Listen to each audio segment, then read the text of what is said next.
ꯃꯌꯥꯝ ꯄꯨꯝꯅꯃꯛ ꯄꯣꯏ ꯀꯣꯛꯅ ꯈꯨꯔꯨꯝꯖꯔꯤ ꯃꯌꯥꯝ ꯉꯁꯤ ꯚꯤꯗꯤꯑꯣꯁꯦ ꯀꯔꯤ ꯚꯤꯗꯤꯑꯣꯅ ꯍꯥꯏꯕꯁꯦ ꯌꯥꯝꯅ ꯅꯨꯡꯉꯥꯏꯇꯕ ꯊꯧꯗꯣꯛꯅꯤꯀꯣ ꯃꯌꯥꯝ ꯀꯣ ꯊꯣꯛꯑꯣꯏꯗꯕ ꯊꯧꯗꯣꯛꯅꯤꯀꯣ ꯅꯪ ꯑꯩꯈꯣꯏꯗ ꯊꯣꯛꯇꯕ ꯂꯥꯏ ꯈꯨꯔꯨꯝꯁꯤꯀꯣ ꯊꯧꯗꯣꯛꯄꯁꯦ ꯑꯩꯈꯣꯏꯒꯤ ꯕꯦꯡꯒ꯭ꯂꯣꯔ ꯇꯨꯃꯥꯀꯨꯔꯨ ꯍꯥꯏꯔꯤꯕ ꯃꯐꯝ ꯑꯗꯨꯗ ꯊꯣꯛꯄ ꯊꯧꯗꯣꯛꯅꯤꯀꯣ ꯃꯌꯥꯝ ꯑꯗꯨꯒ ꯚꯤꯗꯤꯑꯣꯁꯦ ꯌꯦꯡꯕꯤꯔꯕ ꯃꯇꯨꯡꯗ ꯃꯈꯥ ꯇꯥꯕꯁꯦ ꯑꯗꯨꯝ ꯇꯥꯃꯤꯟꯅꯁꯤꯀꯣ ꯑꯉꯥꯡ ꯃꯆꯥ ꯑꯃꯒꯤ ꯃꯈꯨꯠ ꯈꯨꯠꯁꯥ ꯑꯅꯤ ꯁ꯭ꯀꯨꯜ ꯑꯣꯊꯣꯔꯤꯇꯤꯅ ꯗꯁꯕꯤꯟꯗ ꯍꯨꯟꯗꯣꯛꯂꯝꯂꯦ ꯊꯧꯗꯣꯛ ꯑꯁꯤ ꯕꯦꯡꯒꯂꯨꯔꯨꯒꯤ ꯇꯨꯃꯥꯀꯨꯔꯨ ꯍꯥꯏꯕ ꯃꯐꯝ ꯑꯗꯨꯗ ꯂꯩꯕ ꯒꯚꯔꯟꯃꯦꯟꯠ ꯄ꯭ꯔꯥꯏꯃꯔꯤ ꯁ꯭ꯀꯨꯜ ꯑꯃꯗ ꯊꯣꯛꯈꯤꯕ ꯊꯧꯗꯣꯛꯅꯤ ꯑꯉꯥꯡꯁꯤꯡꯅ ꯃꯤꯗ ꯗꯦ ꯃꯤꯜꯒꯤ ꯆꯥꯛ ꯉꯥꯏꯔꯤꯉꯩꯗ ꯁ꯭ꯀꯨꯜ ꯑꯗꯨꯗ ꯀ꯭ꯂꯥꯁ 1ꯗ ꯇꯝꯂꯤꯕꯤ ꯆꯍꯤ 6 ꯁꯨꯔꯕꯤ ꯃꯍꯩꯔꯣꯏ ꯑꯃꯒꯤ ꯃꯈꯨꯠ ꯌꯣꯠꯀꯤ ꯊꯣꯡ ꯑꯃꯗ ꯆꯠꯄꯗ ꯃꯍꯥꯛꯀꯤ ꯃꯈꯨꯠꯀꯤ ꯈꯨꯠꯁꯥ ꯑꯅꯤ ꯇꯠꯈꯤꯕꯅꯤ ꯍꯥꯏꯔꯤ ꯑꯗꯨꯕꯨ ꯁ꯭ꯀꯨꯜ ꯑꯣꯊꯣꯔꯤꯇꯤꯅ ꯃꯍꯥꯛꯄꯨ ꯊꯦꯡꯅ ꯍꯣꯁꯄꯤꯇꯥꯜꯗ ꯄꯨꯈꯠꯂꯛꯈꯤꯕꯅꯤ ꯍꯥꯏꯔꯤ ꯃꯃꯥ ꯃꯄꯥꯗ ꯗꯣꯛꯇꯔꯁꯤꯡꯅ ꯑꯉꯥꯡ ꯑꯗꯨꯒꯤ ꯃꯈꯨꯠ ꯑꯗꯨ ꯑꯃꯨꯛ ꯁꯝꯖꯤꯟꯕ ꯌꯥꯒꯅꯤ ꯍꯥꯏꯕꯗꯒꯤ ꯃꯃꯥ ꯃꯄꯥꯅ ꯁ꯭ꯀꯨꯜꯗ ꯆꯠꯂꯨꯕꯗ ꯃꯈꯨꯠ ꯑꯗꯨ ꯗꯁꯕꯤꯟꯗ ꯍꯨꯟꯗꯣꯛꯇꯨꯅ ꯊꯝꯂꯝꯕꯅꯤ ꯍꯥꯏꯔꯤ ꯊꯧꯗꯣꯛ ꯑꯁꯤꯒꯤ ꯃꯇꯥꯡꯗ ꯄꯦꯟꯗ꯭ꯔꯕ ꯃꯃꯥ ꯃꯄꯥꯅ ꯇꯨꯃꯨꯀꯨꯔꯨ ꯔꯨꯔꯦꯜ ꯄꯨꯂꯤꯁꯇ FIR ꯑꯃ ꯔꯦꯖꯤꯁꯇꯔ ꯇꯧꯗꯨꯅ ꯁ꯭ꯀꯨꯜ ꯑꯗꯨꯒꯤ ꯍꯦꯗꯃꯥꯁꯇꯔ ꯑꯣꯖꯥꯁꯤꯡ ꯑꯃꯗꯤ ꯕ꯭ꯂꯣꯛ ꯑꯦꯖꯨꯀꯦꯁꯟ ꯑꯣꯐꯤꯁꯔ ꯐꯒꯠꯇꯨꯅ ꯋꯥꯍꯪ ꯄꯥꯎꯍꯪ ꯆꯠꯊꯈꯤ ꯍꯥꯏꯔꯤ ꯁꯤꯅꯤ ꯃꯌꯥꯝ ꯊꯧꯗꯣꯛ ꯑꯁꯦ ꯁꯤꯅꯤ ꯁꯨꯃꯥꯏꯅ ꯇꯧꯏꯀꯣ ꯑꯗꯣ ꯌꯥꯝ ꯁꯥꯊꯤꯅ ꯅꯨꯡꯉꯥꯏꯇꯦꯕꯀꯣ ꯊꯧꯗꯣꯛ ꯑꯁꯦꯀꯣ ꯁꯨꯃꯥꯏꯅ ꯑꯉꯥꯡꯁꯤꯡ ꯍꯥꯏꯗꯤ ꯂꯥꯏꯔꯤꯛ ꯇꯝꯕ ꯆꯠꯈ꯭ꯔꯒ ꯁꯨꯃꯥꯏꯅ ꯊꯣꯛꯄ ꯊꯧꯗꯣꯛ ꯃꯌꯥꯝ ꯑꯃ ꯀꯣ ꯑꯩꯈꯣꯏ ꯃꯈꯥ ꯁꯣꯝꯗ ꯌꯥꯝꯅ ꯊꯣꯛꯏꯀꯣ ꯁꯤꯒꯨꯝꯕꯁꯦꯀꯣ ꯑꯗꯨꯕꯨ ꯁꯤꯒꯨꯝꯕ ꯑꯩꯈꯣꯏ ꯈꯨꯜꯂꯛ ꯂꯩꯔꯛꯇꯗꯤ ꯁꯤꯒꯨꯝꯕꯁꯦ ꯂꯩꯇ꯭ꯔꯒꯁꯨ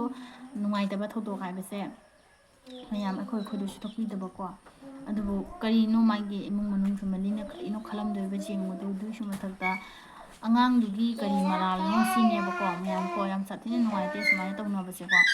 ꯑꯗꯨꯅ ꯍꯥꯏꯗꯤ ꯁꯤꯒꯨꯝꯕꯁꯦ ꯇꯧꯍꯩꯗꯕ ꯊꯕꯛꯁꯦ ꯇꯧꯕꯤꯒꯅꯨ ꯑꯃꯗꯤ ꯂꯦꯞꯄꯤꯔꯣ ꯁꯤꯒꯨꯝꯕ ꯍꯥꯏꯗꯤ ꯃꯑꯣꯡ ꯆꯥꯗꯕ ꯃꯊꯣꯡ ꯆꯥꯗꯕ ꯃꯊꯣꯡ ꯃꯔꯝ ꯈꯪꯗꯕ ꯁꯤꯒꯨꯝꯕ ꯀꯩꯅꯣꯁꯤꯡꯁꯦ ꯍꯥꯏꯗꯤ ꯀꯩ ꯍꯥꯏꯇꯥꯔꯦ ꯑꯩꯒꯤ ꯃꯣꯠꯇꯀꯣ ꯑꯁꯨꯃꯥꯏꯅ ꯇꯧꯕꯤꯔꯤꯕ ꯃꯤꯑꯣꯏꯁꯤꯡꯗꯣ ꯑꯉꯥꯡ ꯑꯁꯤꯗ ꯁꯤꯒꯤ ꯂꯤꯆꯠ ꯆꯠꯂꯤꯕ ꯃꯤꯑꯣꯏꯁꯤꯡꯁꯦꯀꯣ ꯑꯉꯥꯡ ꯑꯁꯤꯒꯤ ꯃꯔꯥꯜ ꯂꯩꯇꯕ ꯀꯣ ꯑꯉꯥꯡꯅꯕꯨ ꯀꯌꯥꯝ ꯈꯪꯗꯣꯏꯅꯣ ꯑꯉꯥꯡ ꯍꯥꯏꯕꯗꯣ ꯀꯩꯁꯨꯝ ꯍꯩꯄꯣ ꯅꯠꯇꯦ ꯀꯩꯁꯨꯝ ꯈꯪꯄꯣ ꯅꯠꯇꯦ ꯁꯤꯡꯖ ꯍꯩꯖꯅ ꯑꯣꯏꯔꯗꯤ ꯐꯩ ꯑꯉꯥꯡ ꯍꯥꯏꯁꯦꯀꯣ ꯑꯗꯣ ꯑꯉꯥꯡ ꯍꯥꯏꯕꯁꯦ ꯀꯔꯤꯝ ꯈꯪꯄꯣ ꯅꯠꯇꯦ ꯂꯥꯏꯒ ꯆꯞ ꯃꯥꯟꯅꯔꯤꯕꯅꯤ ꯃꯈꯣꯏꯗꯤ ꯍꯧꯖꯤꯛ ꯆꯥꯅꯤ ꯊꯛꯀꯅꯤ ꯁꯦꯠꯀꯅꯤ ꯁꯥꯟꯅꯅꯤ ꯀꯣꯏꯒꯅꯤ ꯂꯥꯡꯒꯅꯤ ꯁ꯭ꯀꯨꯜ ꯆꯠꯀꯅꯤ ꯍꯥꯏꯔꯤꯕ ꯑꯉꯥꯡ ꯉꯥꯛꯇꯅꯤꯀꯣ ꯁꯨꯃꯥꯏꯅ ꯂꯩꯕ ꯃꯇꯝꯅꯤꯀꯣ ꯑꯗꯣ ꯁꯤꯒꯤꯁꯤꯒ ꯇꯧꯕꯤꯔꯤꯕꯁꯦ ꯌꯥꯝ ꯁꯥꯊꯤꯅ ꯅꯨꯡꯉꯥꯏꯖꯗꯦ ꯃꯈꯥ ꯇꯥꯕ ꯚꯤꯗꯤꯑꯣ ꯑꯃꯅ ꯀꯔꯤ ꯚꯤꯗꯤꯑꯣꯅ ꯍꯥꯏꯕꯁꯦ ꯁꯤꯁꯨ ꯁꯔꯝꯆꯠ চটপা ꯃꯤ ꯉꯥꯛꯇꯅꯤꯀꯣ ꯃꯤꯔꯣꯟꯕꯤ ꯅꯨꯄꯤ ꯑꯃꯕꯨ ꯕꯣꯔꯥꯗ ꯍꯟꯖꯜꯂꯒ হাইদি হাতোকা বড়াটা হাঞ্জেলাকা লেবা মনুন ফুঞ্জেলাকা পৃথিবীর মানুষ এতটাই পাগল হয়ে গেছে যে একটা গর্ভবতী মহিলাকেও এখন মানুষ ছাড়ছে না। দেখো এই মেয়েটাকে রেপ করে তাকে মেরে বস্তায় ভরে মাটিতে পুঁতে দিয়েছে এবং তার পেটের বাচ্চাকেও বার করে দিয়েছে। কতটা নৃশংসভাবে একে হত্যা করেছে। তাই ভিডিওটা দয়া করে প্রচুর শেয়ার করে দাও, সেই খুনিদের যেন এমন শাস্তি হয়। asibu hongna sara jeng mayam maitai de thokragasu toba jati de thobasu miyoibani ko jat bi jat tongale haibe wa khaktani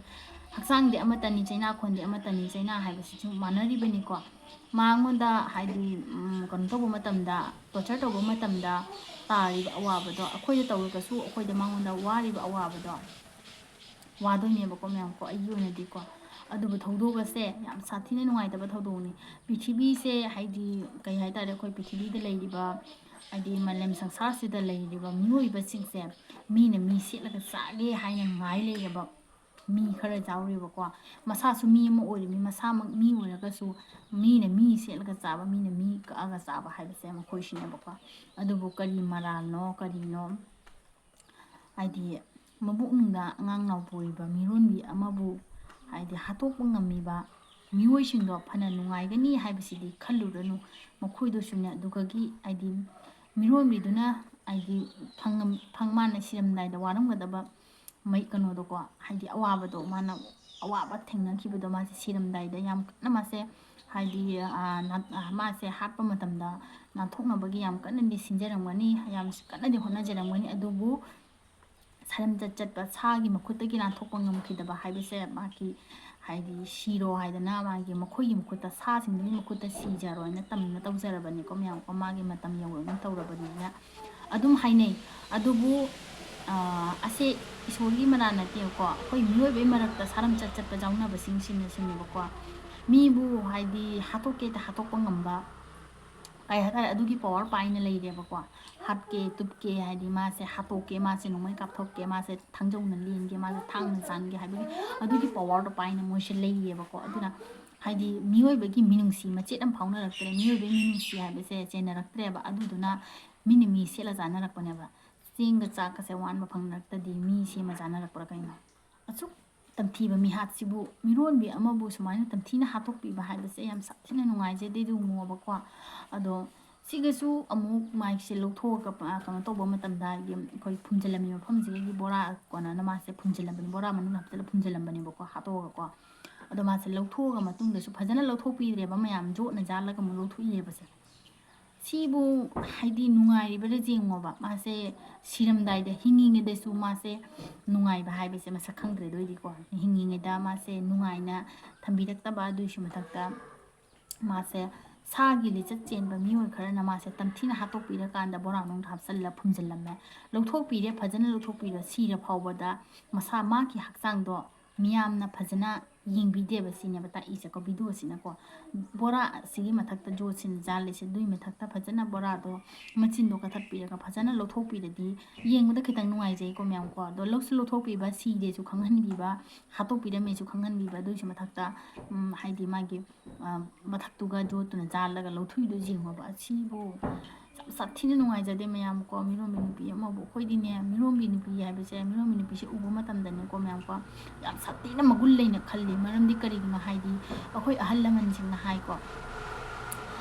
नुपी यामना वाइ संगदबा तारगदि मागी मबुकनुंगदा जावरिबा अगांगदो इशोरने हाइना हाइनैको अदुना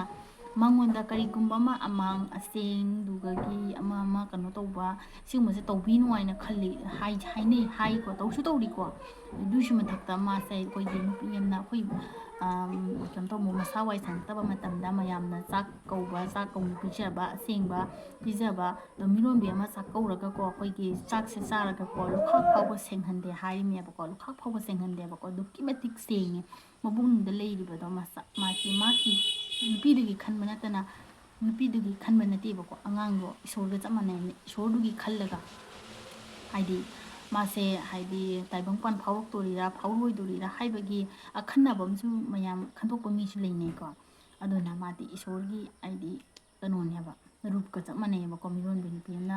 मबुंगनुंदा मचा पुबुचाको अदुना अदो सिगी कनोसिदि भिडियोसे उबा मतमददि मयाम तु ख्याउरमसुको मिरोनबि अमबु सुमाइना तथीना हातपा सा सिंसिनाको सा हालिबा सा मखोइसिसुनेको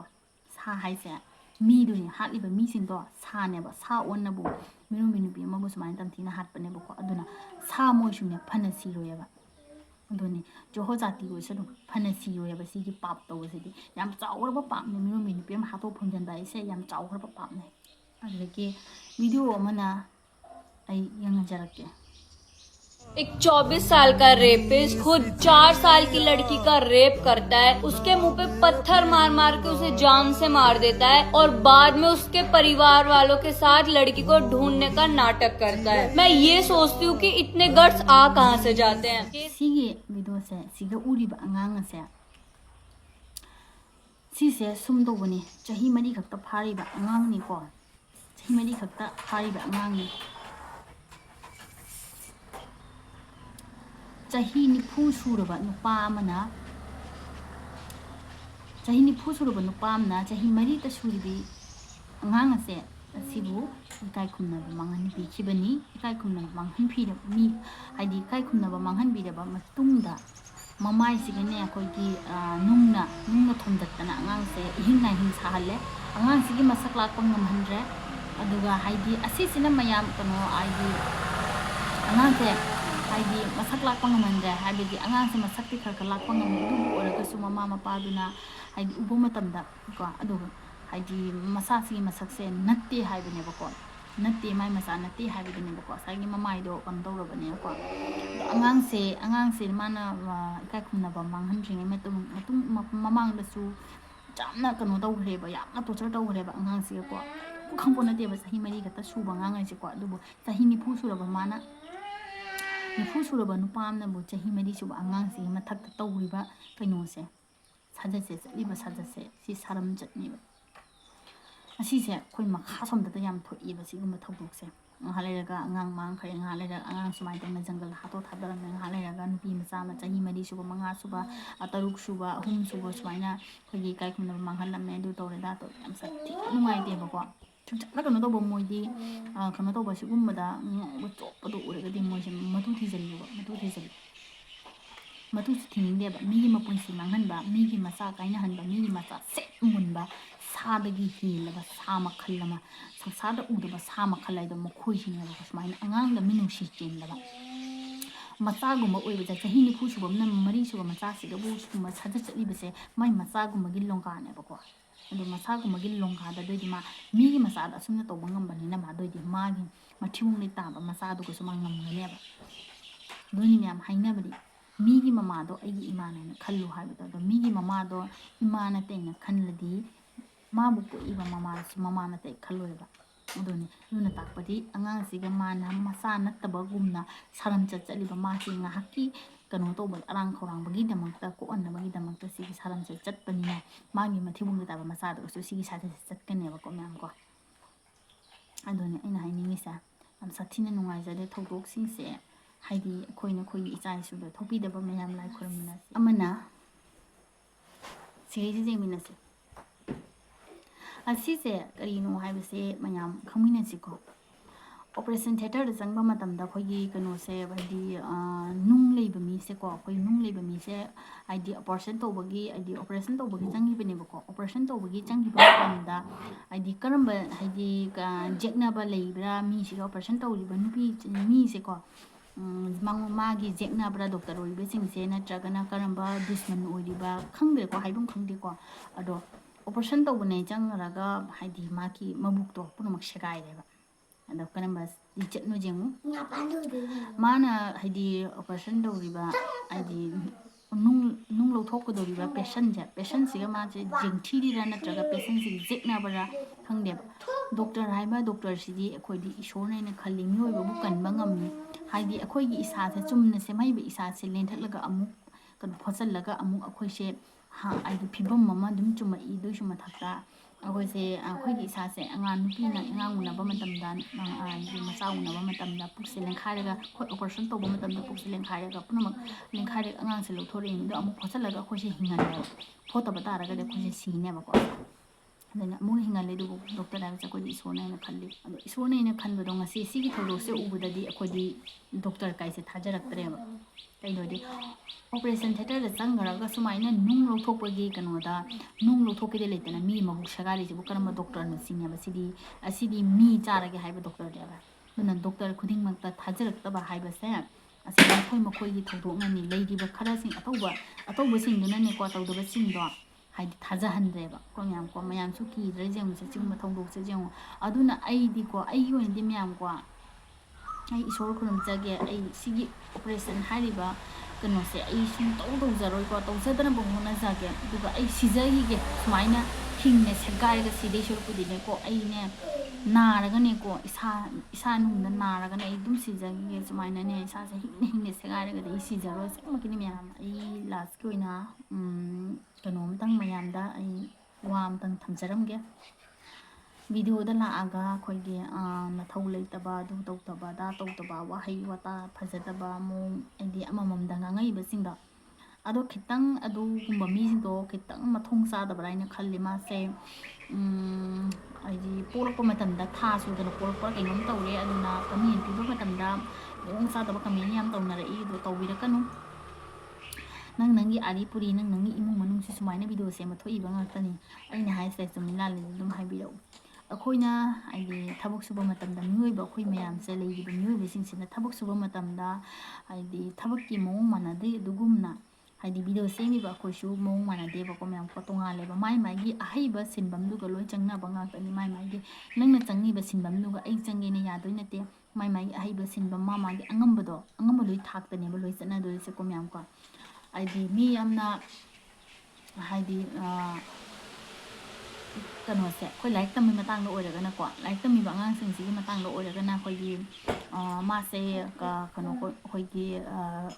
ꯁꯦꯀꯦꯟ ꯏꯌꯥꯔ ꯂꯣꯏꯈ꯭ꯔꯦ BA ꯂꯣꯏꯈ꯭ꯔꯦ ꯍꯥꯏꯅ ꯍꯥꯏꯗꯤ ꯑꯃꯅ ꯂꯣꯏꯗꯣꯏ ꯅꯠꯇꯦꯕ ꯇꯨꯡꯗ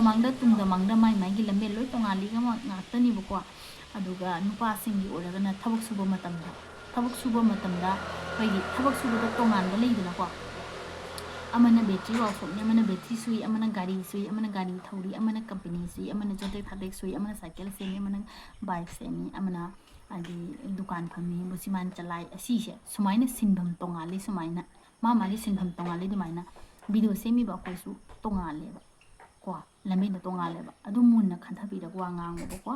ꯑꯗꯨꯅ ꯑꯁꯤꯒꯨꯝꯕ ꯑꯞꯗꯦꯠꯁꯤꯡꯁꯦ ꯑꯩꯅ ꯄꯨꯖꯔꯛꯂꯤꯕꯁꯦ ꯀꯔꯤꯒꯤꯅꯣ ꯎꯗꯕꯁꯤꯡ ꯎꯅꯕꯒꯤꯗꯃꯛꯇ ꯎꯕꯤꯔꯤꯕ ꯅꯈꯣꯏ ꯃꯌꯥꯝ ꯇꯨꯃꯤꯟꯅ ꯂꯩꯔꯨ